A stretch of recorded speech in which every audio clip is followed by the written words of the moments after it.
નમસ્કાર મિત્રો, મારી યુટ્યુબ ચેનલમાં તમારું હાર્દિક સ્વાગત છે. આજે આપણે વાત કરવાના છીએ દોસ્તીનું પ્રમાણ બનેલી એક ઘટના વિશે. આ જગતથી શરૂઆતથી જ માનવોમાં ભાઈબંધી થતી આવી છે અને જેણે નિભાવી જાણી છે એ જાણનારાના નામો ઇતિહાસમાં ઝગમગતા રહ્યા છે. ભાઈબંધ કેવો હોય કે જે કાળી રાતે પણ દોડી આવે ને, જરૂર પડે પોતાનું માથું પણ હોડમાં મૂકી દે. આવા અનેક મિત્રો આ કાઠિયાવાડની આ બળુકી ભૂમિમાં થયા છે. આજે અહીં બે ભાઈબંધોની વાત કરવી છે. એક ભાઈબંધ છે કાઠી અને આહિર, અને બીજો ભાઈબંધ છે કાઠી અને મુસલમાન. આ વાત છે એ પ્રખ્યાત જતી પુરુષ જોગીદાસ ખુમાણના કાકા સુરા ખુમાણની. ખુમાણો અને ભાવનગર રાજ્યને તો કેટલાય સમયથી ગામ ગરાસ માટે સામા સામી જાકાજીકી બોલે છે, પણ ખુમાણો મચક દેતા નથી. એવામાં એક સમયે સુરા ખુમાણે મહુવાનો ફેરો કર્યો ને વળતા પોતાના ગરાસના ગામ મિતિયાળા આવે છે. બરાબર એવા સમયે જ આ ખુમાણને ઝેર કરવા નીકળેલો ડોળિયાનો સંધિ જમાદાર જુસફ ફોજ લઈને નીકળેલો ને તેણે જોયું કે સુરા ખુમાણા સમયે ફેરો લઈને જઈ રહ્યા છે, તો આવી રૂડી તક પછી ક્યારેય પાછી નહીં આવે ને તરત જ ભાવનગર રાજના ઇનામને પાત્ર ઠરીશ એમ માનીને આ સંધિ બેટડાએ તો તરત જ લૂસડી ગામ નજીક જ ઓડા બાંધ્યા. આ જુસબ સંધિ એવો તો પાકો નિશાનબાજ હતો કે તેનો હાથ જમરાજની અનિચ્છા હોય તો જ ખાલી જાય. તે જુસબની ગોળી સનન કરતી છૂટીને સીધે સીધી સુરા ખુમાણની છાતી સોસરવી ઉતરી ગઈ. સુરા ખુમાણ ઘોડા ઉપરથી પડી જતા તેને અન્ય કાઠી સવારોએ તરત જ લઈ લીધા ને લૂસડી ગામમાં આહીરો પાસે લાવ્યા. પણ ત્યાં તો સુરા ખુમાણે પ્રાણ છોડી દીધા હતા. હવે શું કરવું? વધુ રોકાયે તો ભાવનગરની ફોજ ગામમાં આવીને બધાને પકડી લે અને આ મરનારના મોતનો મલાજો પણ એ કદાચ ન જળવાય. તો હવે શું કરવું? આવા સંકટના સમયે લૂસડીના ખાનદાન આહીરો આ બધું સમજી ગયા કે કાઠી દરબારો અમે તમારી આ સ્થિતિ સમજી શકીએ છીએ. તમે મૂંઝાઓમાં તમારે ભાગવું હોય તો ભાગી જાઓ. જ્યાં સુધી લૂસડી ગામનો એક એક આહીર બચ્યો કામ નહીં આવે ત્યાં સુધી આપા સુરાના દેહને ભાવનગર તો શું, પણ સાક્ષાત યમરાજ આવશે તો પણ નહીં લેવા દઈએ.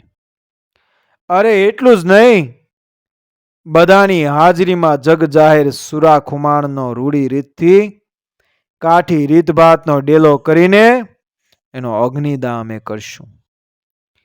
કાઠી દાયરો કહે અમે સાવ આમને આમ અમારા મોભીને મૂકીને જતા તો નહીં રહીએ. એવા તો કાયર નથી જ, પણ કે આડા આવડાને છુપાતો જરૂર રહીશું. હવે કાઠી ડાયરાનો શ્વાસ હેઠો બેઠો કે નાના, મોતનો મલાજો તો આ આહીરો પાળશે જ, તો હવે છડે ચોક પકડાઈ જવામાં માલ નથી. આથી એ બધા આડા આવડા પળવારમાં થઈ ગયા. બીજી બાજુ એ રોફ છાંટતો જુસબ જમાદાર લૂસડીમાં આવીને માંડ્યો પટા પછાડવા કે તમે શું સમજો છો? આ રાજના ગુનેગારને કેમ તમે આશ્રય આપ્યો? આવું કરાય જ નહીં. ઠીક, ભલે, હવે જે કર્યું તે ભાવનગર રાજ્યનો હુકમ છે કે તેનું માથું વાઢી લાવવું. તો સુરા ખુમાણનું માથું અમે વાઢી લઈએ છીએ ને તેને ભાલાની અણીએ ભરાવીને અમને ભાવનગર લઈ જઈશું. આટલું સાંભળતા તો આહિર ડાયરો લાલચોળ ધગેલ તાંબા જેવો થઈ ગયો કે ના, એમ તો કદી જ નહીં બને. ભાવનગર રાજને શું આ જીવ વગરના દેશ સાથે વેર છે? અમે એનું માથું તો નહીં જ લઈ જવા દઈએ. આથી ચપળ જુસફ પણ સમજી ગયો કે આ આહીરો ખાનદાની રખાવટ અને મિત્રતા માટે મરી જ પડશે. એના કરતા પાછા વળી જવામાં જ માલ છે. આથી એ વિલે મોઢે પાછો વળ્યો. પછી તો લૂસડીમાં જ સુરા ખુમાનના રૂડી રાજ રીતથી અગ્નિ સંસ્કાર થયા અને તેમની લોકક્રિયા મિતિયાળા જ મંડાણી. સુરા ખુમાનું નામ મોટું ને વ્યવહાર પણ મોટો, તો રોજ અસંખ્ય માણસો કાણે આવે છે. એમ એક દિવસ મોટેથી ઓહ કરતો પડછંદ કાયાનો માટી ચાલ્યો આવે છે અને બધા છાના રહી ગયા, પણ આ માણસ છાનો રહેતો નથી. એવી બધી ભાઈબંધી તેને આ સમયે જીવને અકળાવે છે કે મારા એ સુરા બાપુ હવે મને ક્યારેય નહીં જ મળે.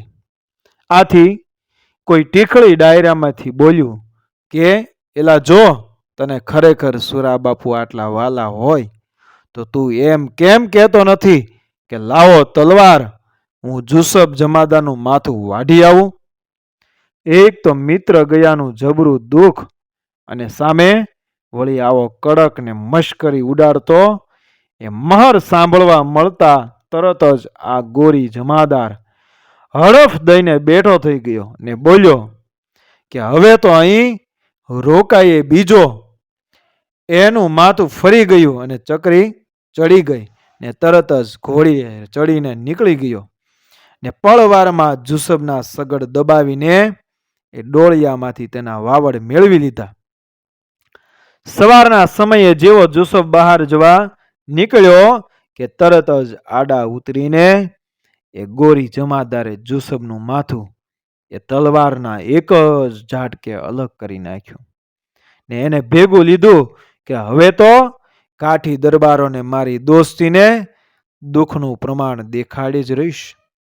આ ગોરી જમાદાર તરત જ મિતિયાળા આવ્યો ત્યારે બરાબર લાગ જોઈ અને સુરા ખુમાણનું કારજ હોવાથી એ ચારેય પરજના કાઠી દરબારો હાજર હતા અને એમાં બરાબર એ સમયે ડાયરો વાતોના હિલોળા લે છે ને કાવા કહુંબા થાય છે. ત્યારે વચ્ચે માંડવામાં આવીને જેમ દડો ઉલાળે એમ જુસબનું માથું એ ફેંક્યું કે લ્યો આ મને મહર કરનારને આ જુસબના માથાનું ઇનામ ચડાવું છું અને મારી અને સુરા બાપુ સાથેની એ દોસ્તીનું પ્રમાણ જગ જાહેર આપું છું. બસ ને, હવે તો માન્યા ને કે દોસ્ત ગયાનું દુઃખ માણસની અનહદને કેવું એ થતું હોય છે. મિત્રો, વિડીયો પસંદ આવે મારી ચેનલ સબસ્ક્રાઈબ કરો, ફોલો કરો, શેર કરો. મળી આવી જ પ્રેરણાદાયક વાર્તાઓ અને ઘટનાઓ સાથે આગળના વિડીયોમાં. બન્યા રહેજો મારી ચેનલ સાથે. જય શ્રી કૃષ્ણ, રાધે રાધે, જય માતાજી.